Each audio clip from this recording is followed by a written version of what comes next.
Ben, je m'en viens de raconter une histoire. Ben là, une histoire un peu de peur, là, parce que c'est l'Halloween, tu sais. Mais cette histoire-là, à moins que tu sois du genre à pas écouter tes parents, là. Ouais, c'est peut-être ça, hein? Peut-être que tu n'écoutes pas tes parents. Ben, si c'est le cas, peut-être que tu devrais avoir un petit peu plus peur que les autres. Je m'en vais te raconter l'histoire de la gougou de la montagne. Pas la gougoune, la gougou de la montagne. Écoute bien ça, je vais te raconter ça.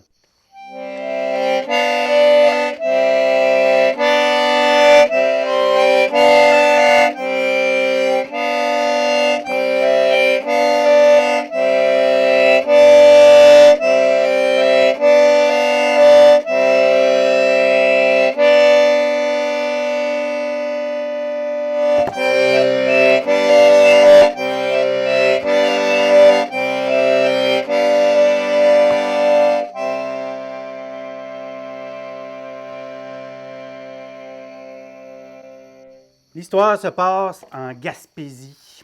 Si vous êtes déjà allé en Gaspésie, dans les monts Chic-Choc, et puis jusqu'à l'île Bonaventure, même on racontait cette histoire-là. Mais elle a fait le tour, puis tu vas voir pourquoi.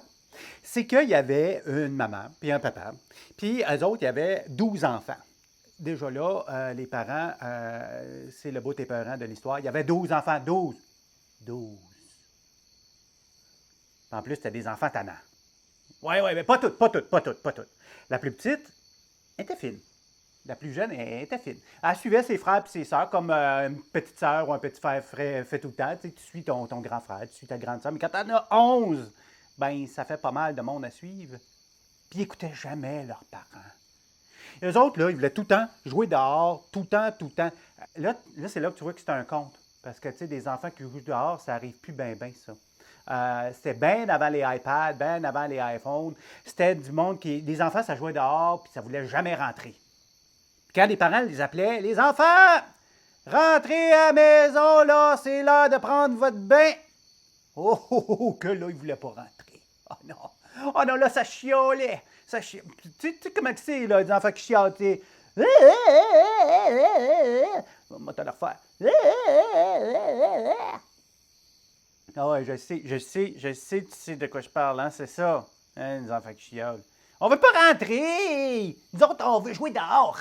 On veut pas rentrer jamais. Oui, mais vous êtes sales. C'est pas grave, ça, si on est sale. On va être encore sale demain. Ça donne quoi de se laver à soir? Logique. Ah ouais, que disaient les parents? Si vous vous lavez pas, là, ben la gougou de la montagne, elle va vous sentir.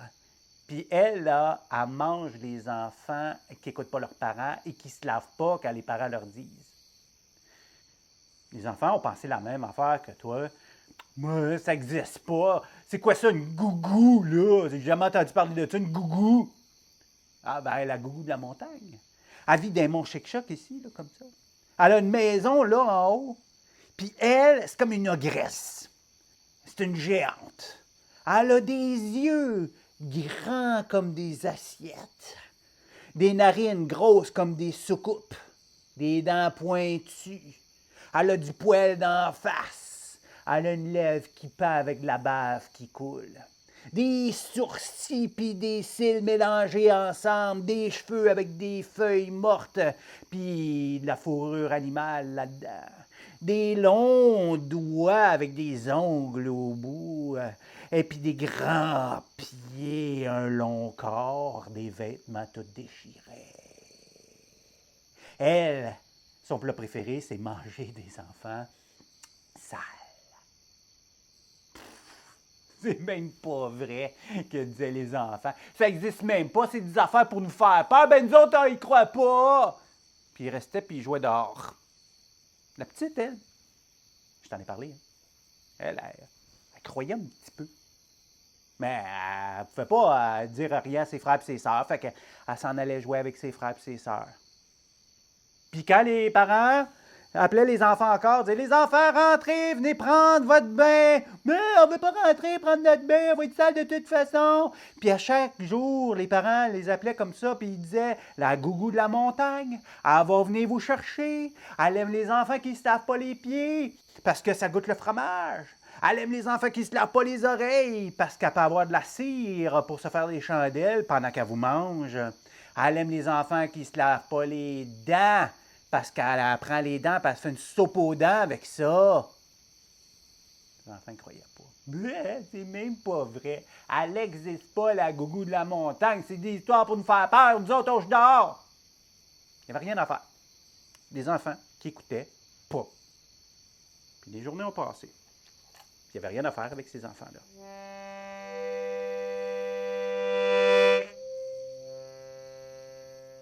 Mais en haut, dans la montagne,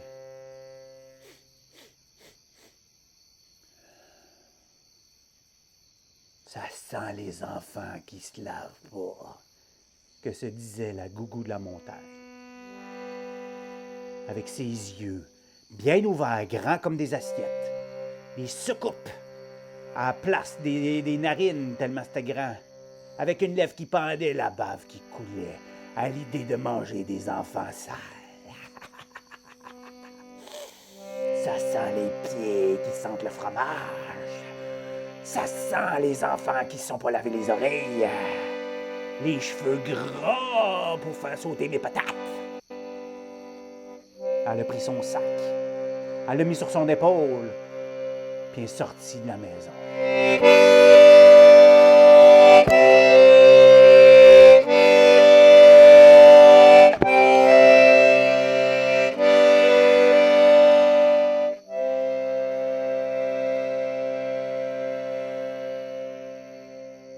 Il commençait à faire noir dehors, puis évidemment, quand les parents avaient appelé les enfants pour rentrer dans la maison, ils ne voulaient pas rentrer, hein? Fait qu'eux autres, ça jouait dehors, puis tout ça. Puis là, ils ont vu des oiseaux s'envoler. Des arbres bouger. Ça craquait dans la forêt. Et puis là, les arbres qui sortent, c'est... est apparu devant eux. La vraie gougou de la montagne. La vraie gougou de la montagne, pour vrai, qui était là, devant eux autres qui sont restés la bouche ouverte. Et plus loin en arrière, la petite avait reculé tranquillement, était allée se cacher en arrière d'un arbre pour voir ce qui se passait, mais ses frères et ses sœurs n'ont pas eu le temps de se cacher. Ils sont mis à hurler. Ah! Puis la gougou de la montagne qui ramasse avec ses grandes mains, ses grands doigts, un par un, les mettre dans son sac. Un sac spécial, qu'à chaque fois que tu mettais un enfant dedans, ben ça étouffait le son complètement, on n'entendait plus l'enfant. Un sac insonorisé. Il y a beaucoup de parents qui aimeraient ça avoir ce sac-là, je suis pas mal certain.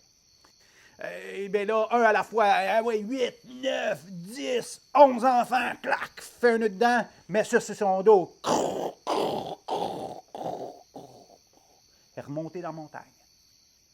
La petite, elle, que la gougou n'avait pas vue, eh bien, elle est allée voir ses parents. « Maman, papa, vous avez raison, la gougou de la montagne est venue chercher mes frères et mes sœurs, il faut faire quelque chose. » Ils sont vite allés au village, aller voir les soldats qui étaient là. « Les soldats, il faut nous aider, la gougou de la montagne a pris nos enfants. »« Oh, non, on peut pas rien faire. »« Comment ça, vous pouvez pas rien faire? Vous êtes des soldats, vous avez des armes. »« Oh, mais c'est la gougou de la montagne, elle nous fait peur, la gougou de la montagne, on va pas monter dans la montagne. » Personne voulait y aller. Quand ils sont tournés, ils ont bien vu que la plus petite était déjà partie. Montée dans la montagne, tranquillement, elle s'en allait délivrer ses frères et ses sœurs.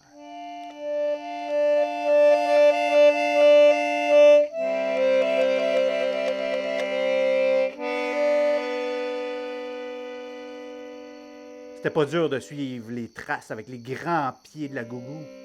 Jusqu'en haut de la montagne, elle était là dans sa maison. Elle avait parti un feu, on voyait la fumée de la cheminée qui sortait. Elle était allée regarder dans la vitre. Et puis, même si les vitres étaient sales, elle voyait que la gougou se préparait un feu, avait un chaudron pas loin. Le sac accroché sur un crochet, avec les enfants qui bougeaient dedans, ses frères puis ses sœurs. Elle est tranquillement rentrée. Elle a ouvert la porte doucement. Elle est allée se cacher en arrière d'une poutre. Elle a regardé la gougou qui faisait son feu tranquillement. Puis quand le feu a commencé à monter puis à monter, la petite fille, elle a écouté son courage, puis sa bravoure, puis elle est partie en courant le plus vite qu'elle pouvait, puis elle est allée pousser les fesses de la gougou. Poum! La gougou est tombée dans le feu. Puis il est arrivé de quoi de magique, tout à coup.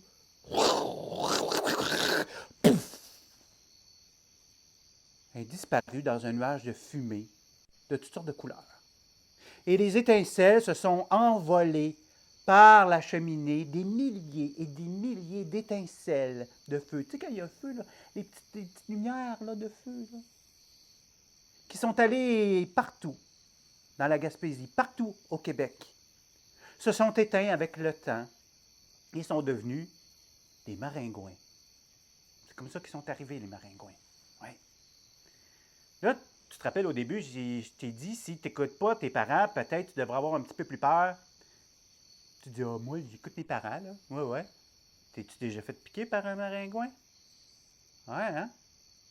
Ben, dis-toi que chaque fois que tu te fais piquer par un maringouin, tu penseras à la gougou de la montagne. Parce que c'est elle, transformée en maringouin, qui petit à petit vient goûter aux enfants qui n'écoutent pas leurs parents.